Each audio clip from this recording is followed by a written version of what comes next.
आजसू बरहवा प्रखंड कमेटी द्वारा युवा संपर्क यात्रा समापन समारोह का आयोजन रविवार को श्रीकुंड में आयोजित किया गया, जिसकी अध्यक्षता प्रखंड अध्यक्ष अंसार अली मिंटू ने की। वहीं मंच संचालन केंद्रीय समिति सदस्य अब्दुल मालिक ने किया।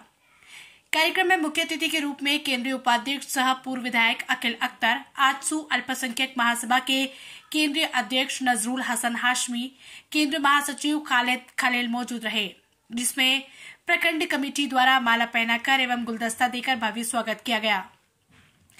इस दौरान युवा नेता अफेक असलम ने युवा मोर्चा के प्रखंड कमेटी की घोषणा की, जिसमें मोहम्मद सद्दाम को प्रखंड प्रभारी, असाउल हक को प्रखंड अध्यक्ष एवं मसूद आलम को प्रखंड कोषाध्यक्ष के रूप में मनोनीत किया गया। कार्यक्रम में उपस्थित सभी युवा कार्यकर्ताओं को संबोधित करते हुए उन्होंने सर्वप्रथम नवनियुक्त युवा कमेटी के पदाधिकारियों को बधाई दी एवं युवा संपर्क यात्रा में उत्कृष्ट कार्य करने वाले कार्यकर्ताओं का आभार जताया। आगे कहा कि युवा संपर्क यात्रा के दौरान युवा समूह ने अपनी आवाज को उच्च किया है, अपने मुद्दों और समस्याओं को साझा करते हुए क्षेत्र में उत्कृष्टता की दिशा में कदम से कदम मिलाकर चलने का संकल्प किया। इसके सभी युवा बधाई के पात्र हैं। युवा ही इस समाज की तस्वीर बदल सकते हैं। क्षेत्र में फैली अव्यवस्था, अराजकता, भ्रष्टाचार के खिलाफ जो आवाज आज उठी है, वो इस भ्रष्ट सरकार को उखाड़ फेंक कर दम लेगी। वहीं पार्टी के अल्पसंख्यक महासभा के केंद्रीय अध्यक्ष नजरुल हसन हाशमी ने कहा कि मौजूद सरकार युवाओं के साथ धोखाधड़ी कर रही है। युवाओं को लोक लुभावन घोषणाएं करके अपने चंगुल में फंसाकर सत्ता हथिया ली और आज उन्हें युवाओं को सड़क पर संघर्ष के लिए छोड़ दिया। युवाओं से किया गया एक भी वादा उन्होंने पूरा नहीं किया। मौजूदा विधायक सह मंत्री ने यहाँ के युवाओं को न रोजगार से जोड़ा, न ही उनके भविष्य के लिए कुछ सोचा, केवल धन संचय करने के बारे में सोचा है। इसलिए इस धोखाधड़ी का नतीजा यह है कि आज उनके द्वारा भ्रष्टाचार से संचित धन को छुपाने की जगह नहीं मिल रही। केंद्रीय एजेंसी जल्द जनता की पाई पाई का हिसाब लेगी। केंद्रीय महासचिव खालिद खलील ने कहा कि हम सभी चाहते हैं कि समाज का भविष्य युवाओं के हाथों में है और इसी भविष्य को सशक्त बनाने में युवाओं का योगदान अत्यंत महत्वपूर्ण है। सक्रिय स्थानीय राजनीति में युवा पीढ़ी का सहयोग होना बेहद सबसे आवश्यक है। युवा पीढ़ी ही वो ऊर्जा और उत्साह लेकर आती है जिससे समस्याएं नहीं बल्कि समाधान निकलते हैं। युवा पीढ़ी ही हमारे भविष्य का नेतृत्व करेगी और अगर वो सक्रिय रूप से स्थानीय राजनीति में होगी तो हम समृद्धि और समृद्ध भविष्य की दिशा में बढ़ सकते हैं। वहीं केंद्रीय उपाध्यक्ष सह पूर्व विधायक अकील अख्तर ने कहा कि स्थानीय विधायक सह मंत्री आलमगीर आलम लोगों के बीच भ्रम फैला रहे, खासकर युवाओं के साथ जो वादाखिलाफी की है उसका अंजाम अगले चुनाव में जरूर भुगतना होगा। यहाँ के युवाओं का वोट लेकर युवाओं को काम करने के लिए देश भर के विभिन्न शहरों में प्रताड़ित होने के लिए भेजते हैं। यहाँ उनके लिए रोजगार उपलब्ध नहीं करा पा रहे, युवाओं को हर सुख सुविधा से मरहूम कर खुद सुख सुविधाओं का भोग कर रहे।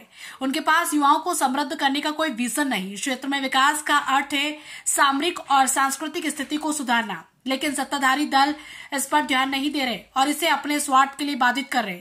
मौके पर पार्टी के हजारों कार्यकर्ताओं सहित पार्टी के पदाधिकारीगण मौजूद थे। Bureau report, Sahibganj. एसपी भी है, डीसी भी है, जिला प्रशासन भी है, डीजीपी भी है, सारे विभाग के लोग तुम्हारे इशारे पर चल रहे हैं, लेकिन तुम्हारे लश्कर के आगे अकील अख्तर अकेला है। मगर तुम्हारे लश्कर के आगे अकील अख्तर अकेला है, मगर फैसला मैदान में होगा कि मरता कौन है, मरता कौन है, फैसला मैदान में होगा। और सवाल ये नहीं उठता कि किसने क्या किया, सवाल ये उठता है कि आज 65% आबादी जिस नौजवान की है, वो नौजवान आज अपने को ठगा हुआ महसूस क्यों कर रहा है। अगर हुआ है तो वर्तमान विधायक यहाँ के मंत्री का विकास हुआ है, उनके पुत्र का विकास हुआ है, उनके परिवार के लोगों का विकास हुआ है। कोई नौजवानों को उनकी फिक्र नहीं है और इसी की बात करने हम को आए हैं। विधायक के जो यहाँ के विधायक हैं, जब वो किसी मंच पर बैठते हैं तो मुख्यमंत्री के बगल में बैठते हैं। बैठते हैं कि नहीं बैठते हैं? जोर से बोलिए, हाथ उठा के बैठते हैं कि नहीं? झूठ तो नहीं बोल रहे हम? अच्छा, जो मुख्यमंत्री के बगल में बैठता हो उसका ध्यान सिर्फ मुख्यमंत्री पे रहता है, पाकुड़ की जनता पे नहीं रहता। अगर पाकुड़ की जनता पे रहता तो ये हाल नहीं होता इस पाकुड़ का।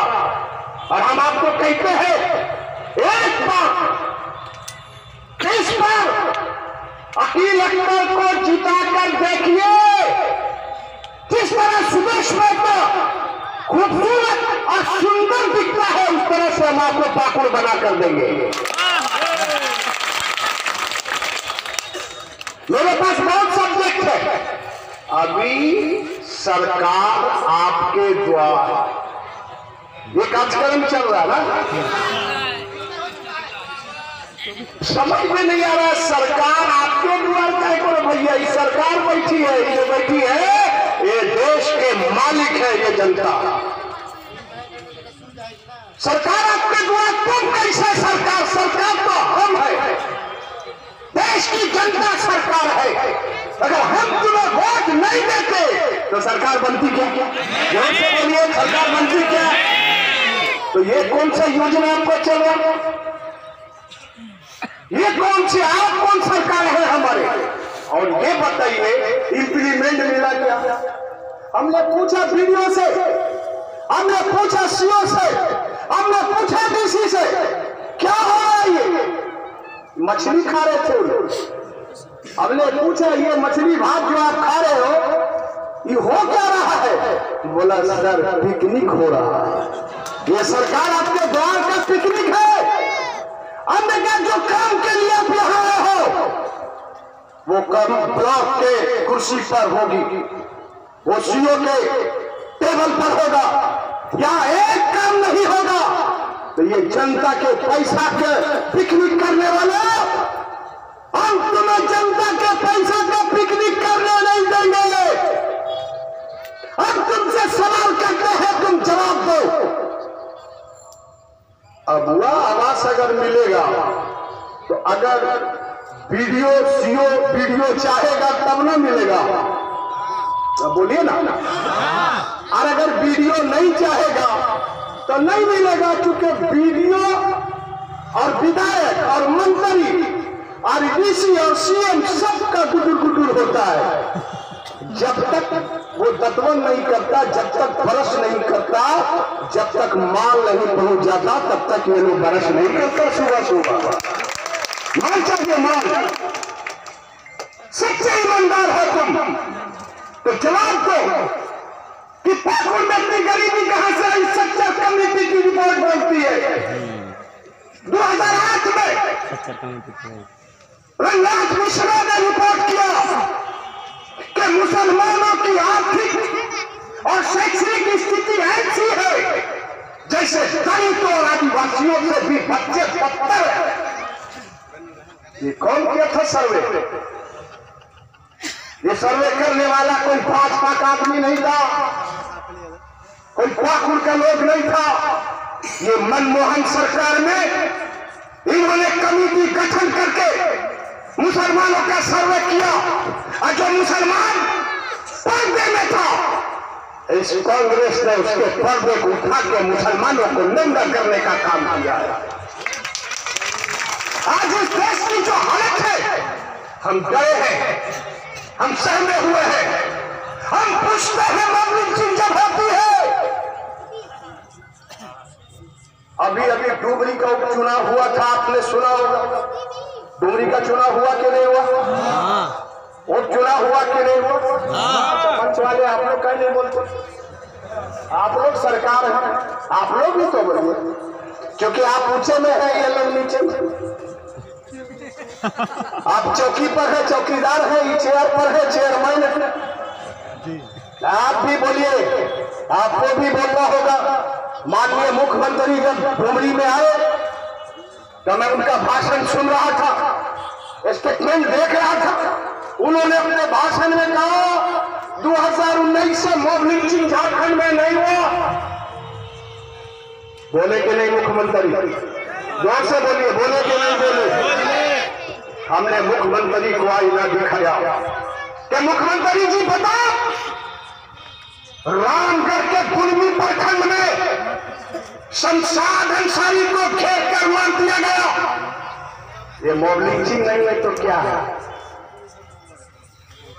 आप कहते हैं कि मॉब लिंचिंग नहीं हुई, हिंदू का हो या मुसलमान का हो, पर ही में रुपेश पांडे को मार दिया गया। हम पूछते हैं, मैं इसकी निंदा करता हूं, लेकिन वारे मुख्यमंत्री और वारे ग्रामीण मंत्री, चलो मुख्यमंत्री आदिवासी है इसलिए उनको ध्यान नहीं है मुसलमानों पर, लेकिन ग्रामीण विकास मंत्री तो आलमगीर आलम के नाम से जाना जाता है, ये तो मुसलमान है, इनको तो ध्यान आना चाहिए कि जब बरही में रुपेश पांडे को लाखों रुपया मिलता है, नौकरी मिलती है, मिलना चाहिए, मैं इसका समर्थन करता हूं, लेकिन अगर रुपेश पांडे को मिला तो शमशाद अंसारी को भी मिलना चाहिए। मिलना चाहिए कि नहीं मिलना चाहिए? उसको भी मिलना चाहिए, इसको भी मिलना चाहिए, लेकिन एक आंख में सुरमा, एक आंख में काजल क्यों? अब पूछते हैं सरकार को, झारखंड में बने हुए लमसम 4 साल हो गए, मैंने हल्ला किया, आपने मेरा स्टेटमेंट देखा होगा।